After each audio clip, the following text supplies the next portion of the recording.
Hi friends, രുചികരമായിട്ട് എങ്ങനെ എളുപ്പത്തിൽ പഴംപൊരി ഉണ്ടാക്കാം എന്നുള്ളത് നോക്കാം. ആദ്യം നമുക്ക് ഒരു ബൗളിലേക്ക് 2 കപ്പ് മൈദപ്പൊടി ചേർത്ത് കൊടുക്കാം. ഇതിനോടൊപ്പം തന്നെ 4 ടേബിൾ സ്പൂൺ പഞ്ചസാരയും 1/4 ടീസ്പൂൺ ഉപ്പും 1/4 ടീസ്പൂൺ മഞ്ഞൾപ്പൊടിയും ചേർത്ത് കൊടുത്ത് നല്ലതുപോലെ ഒന്ന് മിക്സ് ചെയ്തെടുക്കാം.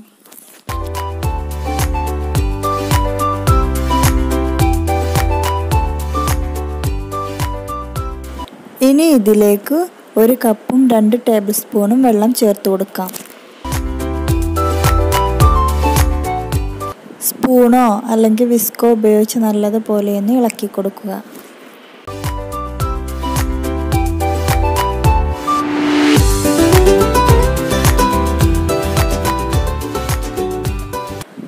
ഇനി ഒരു 15 മിനിറ്റ് റെസ്റ്റ് ചെയ്യാൻ വേണ്ടി മാറ്റി വെക്കാം. അപ്പോഴേക്കും നമുക്ക് നേന്ത്രപ്പഴം ഇതുപോലെ തന്നെ നീളത്തിൽ അരിഞ്ഞ് മാറ്റി വെക്കാം.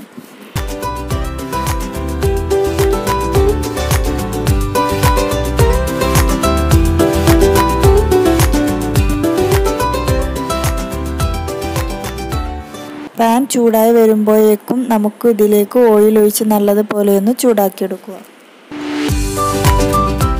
ശേഷം മാറ്റി വെച്ചിട്ടുള്ള മാവിലേക്ക് 1/4 ടീസ്പൂൺ ബേക്കിംഗ് സോഡ ഇട്ട് നല്ലതുപോലെ ഒന്ന് മിക്സ് ചെയ്തെടുക്കാം.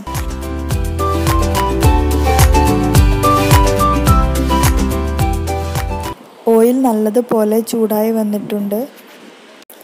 ഇനി പഴം ഓരോന്നായി മാവിലിട്ടതിന് ശേഷം ഒന്ന് പൊരിച്ചെടുക്കാം.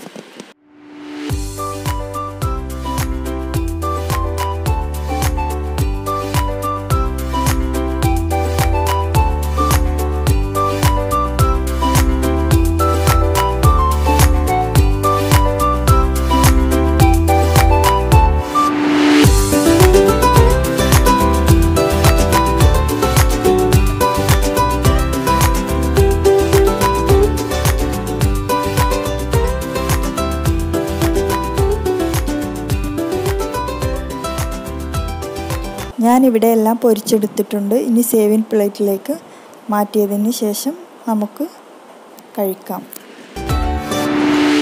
ഇത് നല്ല ടേസ്റ്റിയാണ്. നിങ്ങൾ ട്രൈ ചെയ്ത് നോക്കുക. അതുപോലെ തന്നെ താഴെ കാണുന്ന കമൻറ്റ് ബോക്സിൽ കമൻ്റ് അറിയിക്കുക.